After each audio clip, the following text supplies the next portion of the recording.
Hello, everybody. This is chapter one of the Dearborn Essentials of New Jersey Real Estate. We're going to be talking about public records, titles, closings, things like that. So, a couple things about this chapter. There is going to be an additional video that will be posted, and that video is going to be actually breaking down the debits and credits to sellers. I'm going to be doing an example of one. I might actually do multiple ones that are going to just be addendums to chapter 21.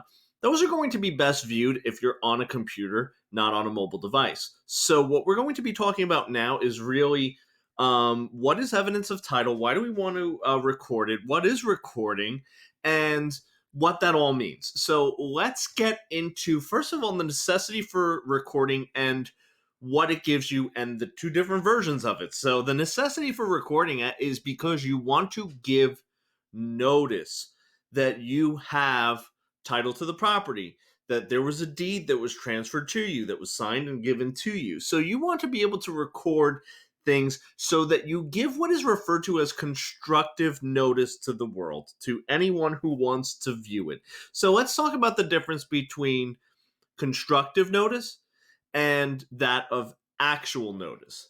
If I told you that I was bald, that is actual notice. When you have been given express knowledge of something, okay, you have been given factual knowledge of something being what it is said that you've received actual notice. Constructive notice is where you make it open and public to the world to be able to examine any kind of documents that you would like. That's why people record certain things at public records, so that what happens is they're giving the buyer or anyone that would like to an opportunity to examine all of the documents that support their claim to title to the property and how they took ownership of the property. Okay. So that is extremely important, especially when we're going to be talking about what is evidence of title, because let's just get this out of the way first and foremost. What is title? Title is proof of ownership. Title is proof of ownership. So we're going to be talking about marketable title and what would constitute the evidence of marketable title. Okay. So, what is marketable title? It's also sometimes referred to as, I'm going to butcher it, mercantile title. And that is one that is free from any significant defect. So, and you're probably thinking to yourself, Stu, what is a defect in title? So, what happens is this: they'll refer to title, and I think it might even be on the next slide, as either as a chain of title. So that's a complete history of what happened with the property since the beginning of time. So since that property has been a property till the point that we are at now in the present day. And what happens is if there is any chain or break in the chain or cloud in the title, they'll sometimes refer to it as a cloud or a break in the chain of title.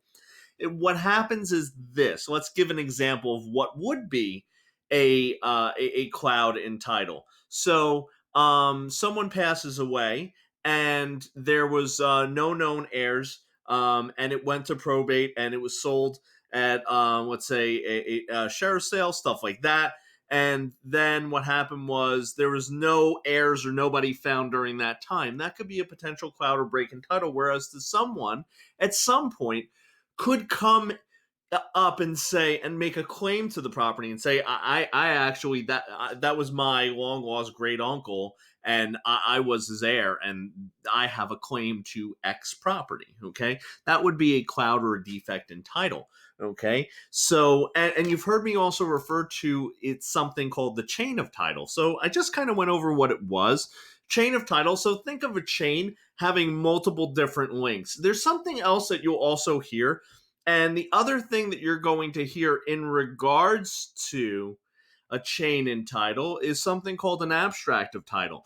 An abstract of title is different from that of a chain. A chain is a complete history of ownership over the life of the property since it existed. Okay, so it's a complete chain of ownership.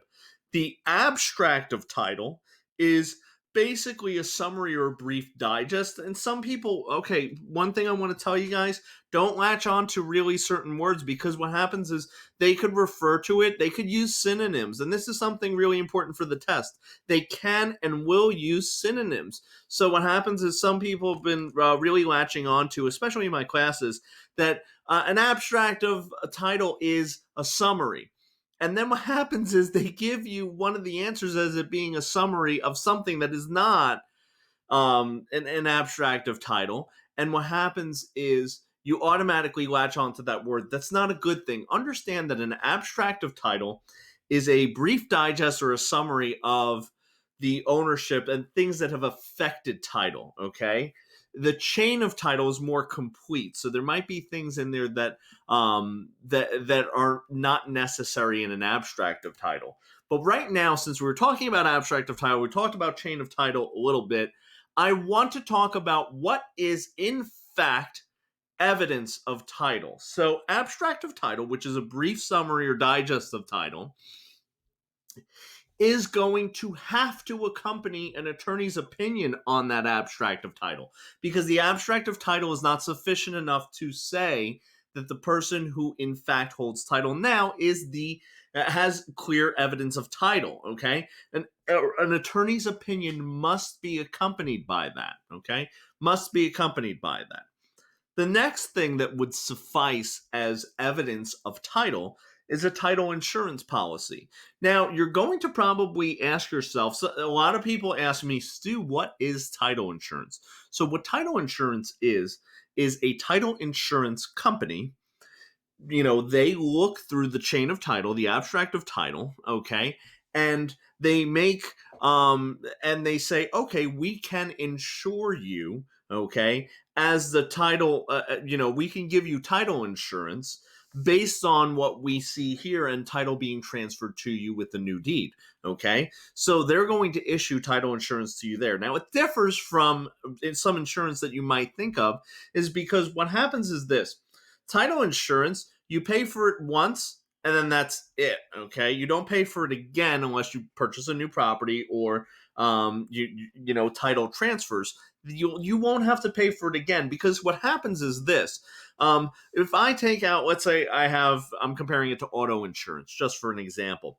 Auto insurance is different because what happens is the risk of something happening occurs every day, every month, every week that I own the car. So what happens is I have to pay monthly premiums on that, because what happens is there is a continuous risk of a potential claim in the insurance. What happens with title insurance is they examine it once. The title is transferred through a new deed from the grantor to the grantee.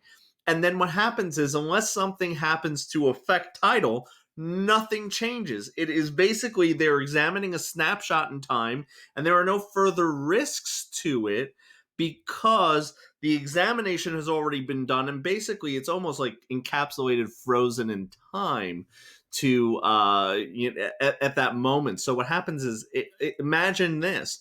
Imagine if you parked your car and never drove it. Your insurance policy, and you went to your insurance policy and you said, hey, look, I don't want to pay a monthly premium anymore.